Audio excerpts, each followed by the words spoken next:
Praise the lord. ఆత్మీయ పోరాటము జయ జీవితము పార్ట్ 10. సర్వాంగ కవచము అందరి యుద్ధోపకరణములు 6వ ఆయుధము దేవుని వాక్యమును ఆత్మ ఖడ్గము 2వ భాగము. హెబ్రీలకు రాసిన పత్రిక 4వ అధ్యాయము 12వ వచనము. ఎందుకనగా దేవుని వాక్యము సజీవమై బలము గలదై రెండంచులు గల ఎటువంటి ఖడ్గము కంటెను వాడిగా ఉండి ప్రాణాత్మలను కీళ్లను మూలుగును విభజించునంత మట్టుకు దూరుచు హృదయం యొక్క తలంపులను ఆలోచనలను శోధించుచున్నది. సో ఈ లేఖనమును బట్టి మరి వాక్యము యొక్క బలమును అపరిమితమైన శక్తిని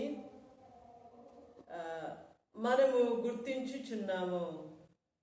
అంత మాత్రమే కాక ఈ వాక్యములతో సన్నిహితత్వం కలిగిన విశ్వాసులకు ఈ వాక్యము అనుగ్రహించున్న అపరిమితమైన శక్తిని అధికారమును కూడా గుర్తించుచున్నాము.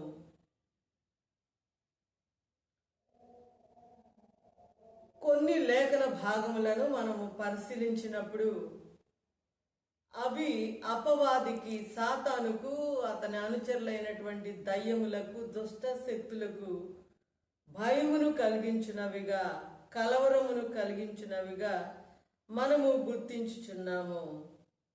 So the devils and the Satan they fear some scriptures that they don't want us to know them, to meditate on them, to decree and declare them, and to apply them to our needs, our situations, our diseases, our sickness, our problems, etc. So ఆ విధమైన శక్తి కలిగినటువంటి కొన్ని లేఖన భాగములు, అనగా అన్ని లేఖన భాగములు శక్తి కలిగినవే, కానీ కొన్ని లేఖన భాగములన్న మరి అపవాది దయ్యములు కలవరపడినంతవిగా అవి శక్తి కలిగిన వాక్యములుగా మనము గుర్తించున్నాము. అటువంటి లేఖన భాగములు అనగా అపవాదికి, అతని దుష్ట శక్తులకు కలవరము కలిగించినటువంటి లేఖన భాగములు. వీటిని మనము సరైన రీతిలో తగిన సమయంలో ప్రయోగించినప్పుడు మన ఆత్మీయ పోరాటములో పరిపూర్ణమైన జయము కలిగి ఉండగలమని గుర్తించుచున్నాము. యెషయా గ్రంథము 49వ అధ్యాయము 9-10 వచనములు. భూదిగంతముల నుండి నేను పట్టుకొని దాని కొనల నుండి పిలుచుకొనిన వాడా, నీవు నా దాసుడవనియు నేను నిన్ను ఉపేక్షింపక ఏర్పరచుకొంటిననియు నేను నీతో చెప్పి ఉన్నాను. నీకు తోడై ఉన్నాను, భయపడకుము. నేను నీ దేవుడనై ఉన్నాను, దిగులు పడకుము.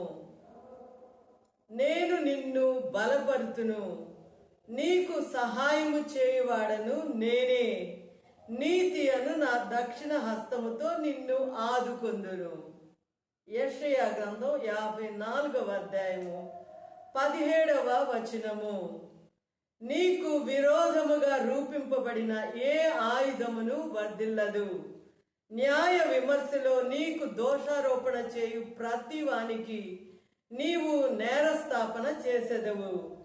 యెహోవా యొక్క సేవకుల నీతి నా వలన కలుగుచున్నది, ఇది వారి స్వాస్థ్యము, ఇదే యెహోవా వాక్కు. మత్తయి శుభవార్త 16వ అధ్యాయము 19వ వచనము. పరలోక రాజ్యము యొక్క తాళపు చెవులు నీకిచ్చెదను. నీవు భూలోకమందు దేని బంధించుదువో అది పరలోకమందును బంధింపబడును. భూలోకమందు దేన్ని విప్పుదువో అది పరలోకమందును విప్పబడునని అతనితో చెప్పెను. లూకా శుభవార్త 10వ అధ్యాయము 19వ వచనము. ఇదిగో పాములను తేళ్లను త్రొక్కుటకును శత్రువు బలమంతటి మీదను నీకు అధికారము అనుగ్రహించి ఉన్నాను. శత్రువు బలమంతటి మీదను మీకు అధికారము అనుగ్రహించి ఉన్నాను. ఏదియు మీకెంత మాత్రమును హాని చేయదు. రోమీలకు రాసిన పత్రిక 8వ అధ్యాయము 1-2 వచనములు. కాబట్టి ఇప్పుడు క్రీస్తు యేసునందున్న వారికి ఏ శిక్షా విధియు లేదు. క్రీస్తు యేసునందు జీవమునిచ్చు ఆత్మ యొక్క నియమము పాప మరణముల నియమము నుండి నన్ను విడిపించెను. రోమీలకు రాసిన పత్రిక 8వ అధ్యాయము 37వ వచనము. అయినను మనలను ప్రేమించిన వాని ద్వారా మనము వీటన్నిటిలో అత్యధిక విజయము పొందుచున్నాము. కొరింథీలకు రాసిన 2వ పత్రిక 10వ అధ్యాయము 4-5 వచనములు.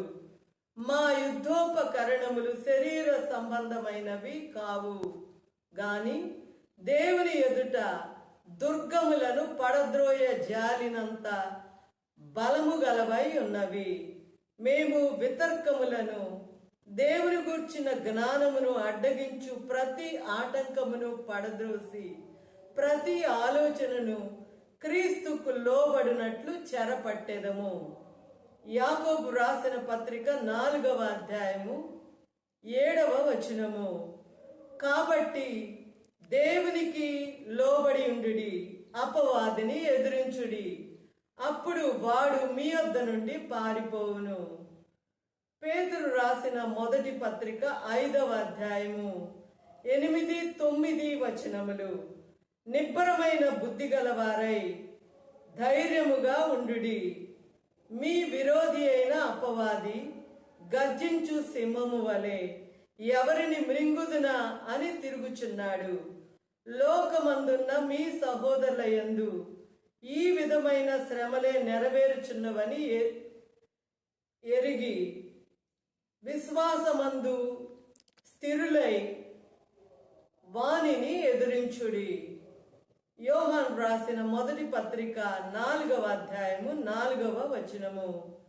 చిన్న పిల్లలారా, మీరు దేవుని సంబంధులు. మీలో ఉన్నవాడు లోకములో ఉన్నవాని కంటే గొప్పవాడు గనుక మీరు వానిని జయించి ఉన్నారు.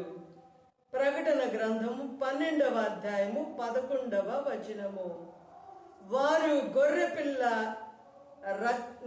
రక్తమును బట్టి తామిచ్చిన సాక్ష్యమును బట్టి వాన్ని జయించి ఉన్నారు గాని మరణము వరకు తమ ప్రాణములను ప్రేమించిన వారు కారు. సో ఈ విధముగా పరిశుద్ధ గ్రంథములో మన నిమిత్తమై అనుగ్రహింపబడి ఉన్న ఈ లేఖన భాగములను మనము వల్లించినప్పుడు, మనము ఉపయోగించుకొనినప్పుడు అపవాదికి కలవరము భయము కలుగునని గుర్తించుచున్నాము. అనగా మనము ఎదుర్కొంటున్న సమస్యలు, రోగములు, వేదనలు, మనము జయించలేనటువంటి దుష్ట శక్తుల చేత శోధింపబడుచున్నప్పుడు ఈ లేఖన భాగములను మనము ఆయా సమస్యల మీద, ఆయా పరిస్థితుల మీద, రోగముల మీద తగిన రీతిలో ప్రయోగించినప్పుడు తప్పనిసరిగా మనకున్న పరిమితి లేనటువంటి ఆ అధికారమును బట్టి, ప్రభువు కలిగి ఉన్న అధికారము మనకు అనుగ్రహించిన దాన్ని బట్టి దురాత్మలు, వాటి చేత కలుగుచున్న శోధనలు అవన్నీ నాశనమగుననియు, వేదనకు బదులుగా, దుఃఖమునకు బదులుగా మనకు సంతోషము, విజయము కలుగుననియు గుర్తించుచున్నాము. సో ఇట్టి గ్రహింపు కలిగిన వారమై ఈ లేఖన భాగము, ప్రత్యేకమైన ఈ లేఖన భాగములతో, అనగా అపవాదికి, దయ్యములకు కలవరము, భయమును పుట్టించు, భీతిని పుట్టించు ఈ లేఖన భాగములతో సన్నిహిత సంబంధము మనము కలిగి ఉందుము గాక. రోమీలకు రాసిన పత్రిక 16వ అధ్యాయము 20వ వచనము. సమాధానకర్తయగు దేవుడు సాతానును మీ కాళ్ళ క్రింద శీఘ్రముగా చితక దొక్కించును. సో ఇట్టి అవగాహన కలిగిన వారమై మనకున్న శోధనల్లో ఈ లేఖన భాగములను మనము సరి అయిన రీతిలో సరి అయిన సమయములో వినియోగించుకొని తద్వారా అత్యధికమైన విజయము పొందుకుందుము గాక. హల్లెలూయా, ఆమేన్.